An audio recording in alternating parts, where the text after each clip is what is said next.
or you will like to listen in other language, Marathi, Hindi? Which language is comfortable to listen me? English. Yes, I will continue in English because this is a English medium school and everyone expect you should understand English because I'm from Marathi language, but I will try because my son is also here.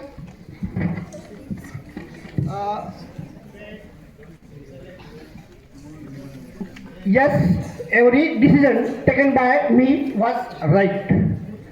Now it's a time to take a decision what you are becoming.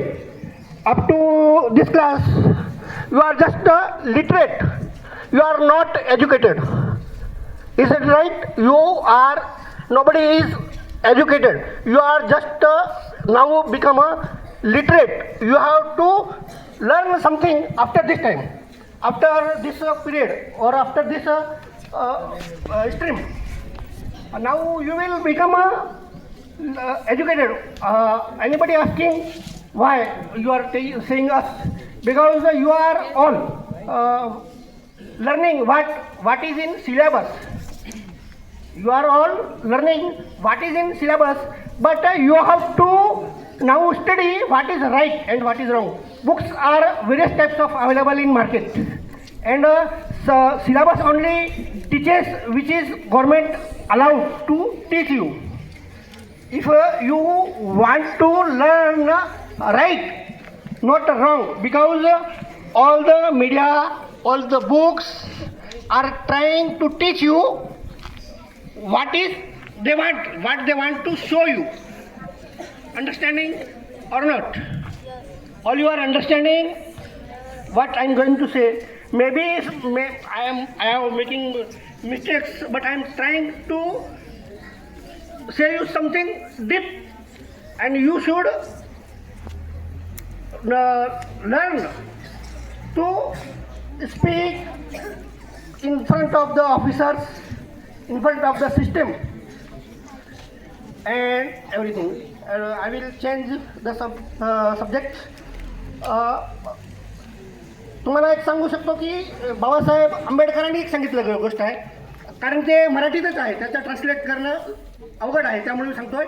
Babasaheb आंबेडकरांनी सांगितलं आहे की शिक्षण हे वाघिणीचे दूध असून जो ते प्राशन करेल तो गुरगुरतोच. आणि विशेष म्हणजे याच्यात मी ॲड केलं आहे, आणि विशेष म्हणजे दूध सर्वांना समान परिणाम दर्शवितो.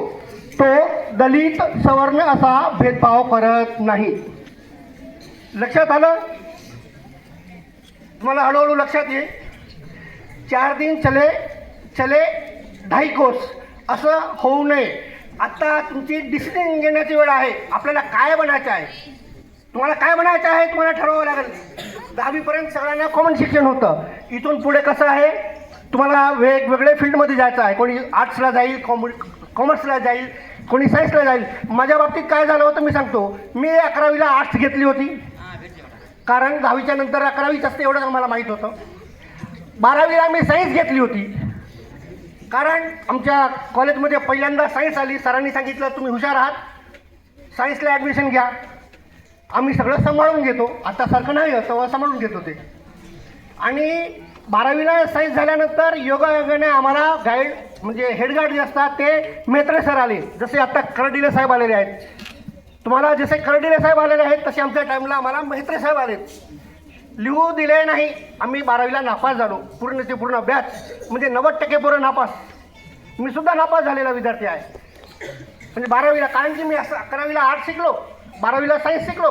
सायन्समध्ये कॉस थिटा कॉस काही करून जात होतं, आणि मी मूळचा आर्टचा विद्यार्थी, त्यामुळे मी 12वीला नापास झालो. मग डिग्रीला कुठे गेलो, धर्माबादला गेलो. आर्ट्स झालं, आपलं सायन्स झालं.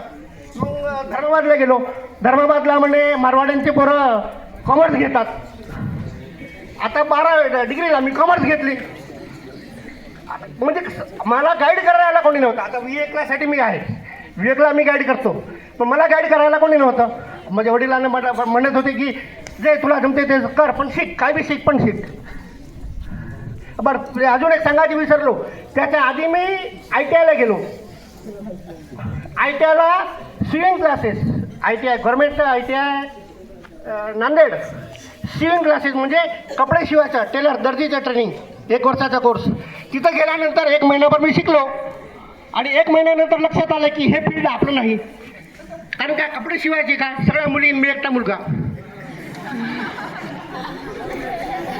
म्हणजे तुम्हाला थोडी वेळ घेतोय पण अनुभवाचं सांगतोय की आपल्याला एक डायरेक्शनमध्ये काय जावं लागतं म्हणून सांगतोय.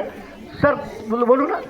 हां, तर संस्थेत गेलो. मग मी म्हटलं आता ते बी सोडून दिलं मी आता कारण की आर्ट्स झालं, कॉमर्स झालं, आता टेलरिंग सोडून दिलो. 1 वर्ष वाया गेलं.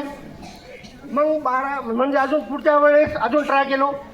ITIला इलेक्ट्रिशियनसाठी फॉर्म भरलो, इलेक्ट्रिशियन, वायरमॅन आणि मोटर मेकॅनिक ह्याच्यासाठी फॉर्म भरलो. मला नंबर वायरमॅनला लागला. 97 ते 99 2 वर्ष मी वायरमॅनचा कोर्स कंप्लीट केलो. आता मी स्वतःला प्रोफेशननं मी काही आता म्हणजे प्रशिक्षित मी इलेक्ट्रिशियन म्हणून आहे. मला इलेक्ट्रिशियनचं थेरी नॉलेज, प्रॅक्टिकल नॉलेज सगळंच आहे. मी काम करत नाही ती गोष्ट वेगळी आहे. आणि त्याच्यानंतर मी कॉमर्सला गेलो. बघा मी शिक्षण किती घेतलं ते बघा. त्याच्यानंतर कॉमर्सला गेलो. कॉमर्सची फर्स्ट क्लासची डिग्री आहे माझ्याकडे. First year, second year, final year, 3 वर्ष. तुम्हाला बोर करत नाही ना? हा, कपाळावर हात ठेवू नका. 3 वर्ष कॉमर्सचं शिक्षण घेतलो. आणि कॉमर्सचं शिक्षण घेता घेता मला वाटलं अरे हे शिक्षण आपल्यासाठी नाही. कारण की आकडेमोड करत बसा, हिशेब करा, कोण किती खातंय, पाण्याची बाटल्या किती आणल्या, लाईट बिल किती भरलं, आपलं सर्च करतात तुम्हाला माहीत आहे. आता ते काम आपल्याला होणार नाही. मी मग ठरवलं की आपण तर वकिलाला शोभतो, आपल्या प्रोफेशन आपला जो स्वभाव आहे तो वकिलासाठी शोभतो आणि तोच मला अनुकूल आहे. म्हणून मला अनेक मित्रांनी सांगितलं की तू वकील हो. मग मी मुंबईला गेलो. भारतातलं 1 नंबरचं कॉलेज KC लॉ कॉलेज, 2 नंबरचं. त्याच्या आधी 1 नंबरचं government law college. Government law कॉलेजला माझा नंबर लागला नाही. मी KC लॉ कॉलेज 2 नंबरचे जे कॉलेज आहे त्या ठिकाणी ॲडमिशन घेतलं. आणि आता हे कसं झालं, मी शिक्षण खूप घेतलं. आर्ट्सचे घेतलं, कॉमर्सचे घेतलं, सायन्सचे घेतलं, टेक्निकलचं घेतलं. आता सध्याला माझे ॲडमिशन LLBला आहे. आत्ता या वयात LLBला ॲडमिशन आहे. सरचंद्र पवारला नांदेडला ॲडमिशन आहे. पण आता आपला स्वभाव कसा आहे, तिथे लायब्ररीनं माझ्याकडे एकदा 50 रुपये मागितले, मी दिले नाही. ते काय पासच होऊ देईना आपल्याला. आता पासच होऊ देणार. मी म्हणलो सर माझी डिग्री SRTची जी आहे मी तिथला फर्स्ट क्लास आहे, तर आता मी का पास होऊ शकत नाही. नाही म्हणजे ते ऑनलाईन सगळे चेक करायलेच, आम्हाला काय माहीत नाही. म्हणलो मग आता स्वभावच होत नाही आहे. ते डिग्री होईल की नाही ते काही गॅरंटी नाही. तुमचा वेळ मी घेतला. पण हे एवढं का सांगितलं, तुमच्या जे डायरेक्शन आहे आत्ता ठरवा काय करायचं आहे ते. आर्ट्सला जायचं आहे का, कॉमर्सला जायचं आहे, सायन्सला जायचं आहे, हे आत्ता ठरवा. नाही ठरवलं तर तुमची माझ्यासारखीच गत होणार आहे. 10-10 वर्ष डिग्री 10वीच्या नंतर शिक्षण घेऊन सुद्धा तुम्हाला असंच फ्री राहावं लागेल. त्यामुळे सांगतो आताच हे डिसिजन घ्या. आर्ट्स, कॉमर्स, सायन्स किंवा आपल्याला काय बनायचं आहे ते ठरवा आणि पुढील शिक्षण घ्या. सर्वांना पुढील जीवनाच्या हार्दिक शुभेच्छा. जय हिंद, जय